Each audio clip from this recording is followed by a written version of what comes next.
Baik, selamat malam dan assalamualaikum warahmatullahi wabarakatuh. Perkenalkan, saya Patria Sandika Pratama dengan NIM 210301235. Jadi pada malam hari ini saya akan mempresentasikan tentang komunikasi calon karyawan untuk melaksanakan tugas dari Bu Fembri, tepatnya untuk mata kuliah komunikasi bisnis. Jadi yang pertama adalah seorang calon karyawan harus mempersiapkan diri sebelum dirinya bekerja. Pertama-tama ia harus mencari pekerjaan atau job search process. Setelah itu dilanjutkan dengan membuat dan mempersiapkan hal-hal yang diperlukan untuk melamar pekerjaan, seperti menulis surat, lamaran pekerjaan, resume, dan bersiap menghadapi wawancara. Yang pertama adalah pencarian kerja atau job search ya. Dalam proses pencarian kerja, ada baiknya calon karyawan melakukan beberapa hal, yaitu 1. Mengidentifikasi ketertarikan kerja. 2. Mengevaluasi kualifikasi. 3. Memilih jalur karir. Dan 4. Mencari informasi pekerjaan. Nah, untuk pada gambar ini adalah alur pencarian pekerja. Dimulai dari pastikan minat dan cita-cita Anda, lalu telah kualifikasi diri Anda, pilih jalur karir dan orientasi pekerjaan, cari lowongan kerja di bursa kerja, cari kemungkinan lowongan kerja lain yang tidak diumumkan secara terbuka, buatlah resume dan surat lamaran kerja, datangilah perusahaan, terimalah tawaran yang paling menarik atau evaluasi kembali langkah-langkah yang telah dilakukan. Lalu jika memang masih belum mendapatkan pekerjaan yang diinginkan, mulai dari awal lagi. Jadi dari siklus ini bisa dilihat dari tengah-tengah ya, ada 3 hal yang perlu diperhatikan, seperti kenali diri sendiri, temukan lowongan kerja, lalu ketahui prosesnya. Lanjut di surat lamaran kerja atau application letter. Surat lamaran kerja atau application letter atau cover letter digunakan untuk melamar pekerjaan pada posisi yang kosong di perusahaan atau pemerintahan. Surat ini berfungsi menjelaskan kepada penerima kerja mengapa pemenuh layak atau memenuhi kualifikasi untuk dipekerjakan pada posisi yang dibutuhkan. Surat lamaran bisa dibuat dengan 2 tujuan. Pertama, untuk melamar pekerjaan berdasarkan iklan pengumuman lowongan kerja. Kedua, dibuat berdasarkan inisiatif sendiri. Untuk kepentingan pertama, kita bisa membuat solicited letter atau surat lamaran kerja yang diminta. Sedangkan untuk keperluan kedua, kita bisa membuat unsolicited letter, surat lamaran kerja yang tidak diminta. Selanjutnya adalah struktur surat lamaran kerja, biasanya terdiri atas beberapa dari unsur yang ini ya. Yang pertama adalah alat pemohon dan tanggal pembuatan surat. Lalu nama dan alamat lengkap pemberi kerja, salam pembuka, badan atau bodi surat yang berisikan pertama adalah paragraf pengantar, 2. Perincian pemohon dalam 1 paragraf atau beberapa paragraf, 3. Paragraf penutup. Lalu jangan lupa diisi dengan penutup surat, lalu tanda tangan pemohon.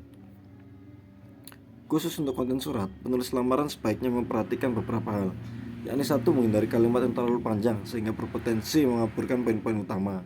Menghindari setiap kalimat dengan kata saya, menggunakan bahasa yang sederhana, menghindari frasa-frasa yang bersifat impersonal, menggunakan kata kerja aktif, membuat paragraf pertama menarik untuk dibaca, menunjukkan antusiasme, membuat pembaca mengetahui tentang kepribadian pemohon, lalu mengecek ejaan dan tata bahasa yang digunakan.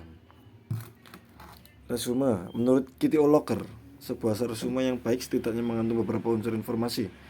Yang pertama, nama dan informasi atau kontak atau name and contact information, tujuan karir atau karir objektif, rangkuman kualifikasi atau summary of qualification, pendidikan atau education, penghargaan atau honors and awards, pengalaman atau experience, keterampilan lainnya atau other skills, aktivitas atau activities, dan yang terakhir adalah portfolio.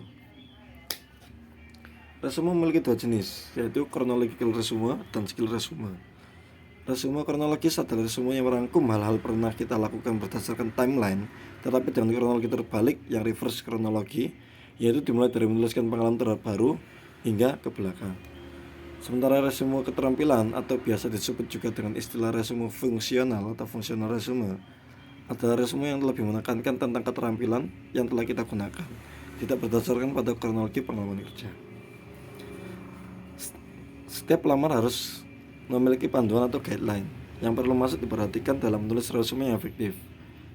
Jadi yang perlu diperhatikan dari penulisan resume ini adalah panjang tulisan, penekanan, gaya tulisan, kata-kata kunci, dan tata letak dan desain.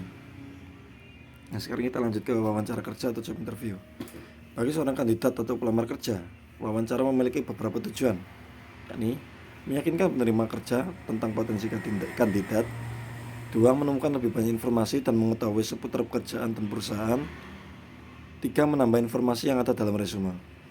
Sementara dalam perspektif penerima kerja, wawancara merupakan kesempatan untuk yang pertama, menilai kemampuan kandidat berkenaan dengan persyaratan untuk mengisi posisi yang dibutuhkan. 2. Mendiskusikan pelatihan, pengalaman, pengetahuan, dan kualifikasi kandidat secara lebih detail. Mengetahui dorongan atau motivasi yang dimiliki oleh kandidat. Lalu yang terakhir, memutuskan apakah kandidat tersebut cocok atau tidak dengan perusahaan. Lanjut, tambahan dari KTO Locker dan Donna S. Kinsler, terdapat beberapa jenis wawancara. Yang pertama adalah behavioral interview. Yang kedua, situational interview. Ketiga, stress interview. Dan yang keempat ada group interview. Pada dasarnya kegiatan wawancara bisa dilakukan menggunakan beberapa channel, meski pada umumnya wawancara dilakukan secara langsung dengan bertatap muka atau face to face. Namun kegiatan wawancara dapat pula dilakukan dengan berbagai cara, yang sekarang biasa digunakan menggunakan phone interview atau video interview. Beberapa aspek yang perlu dipersiapkan oleh seorang kandidat sebelum melakukan wawancara adalah persiapan fisik dan persiapan psikologis. Sekian, terima kasih. Itu ada presentasi dari saya. Untuk kurang atau ada kesalahan kata-kata, mohon dimaklumkan karena manusia tempat banyak yang salah. Terima kasih atas waktunya saya ucapkan. Assalamualaikum warahmatullahi wabarakatuh.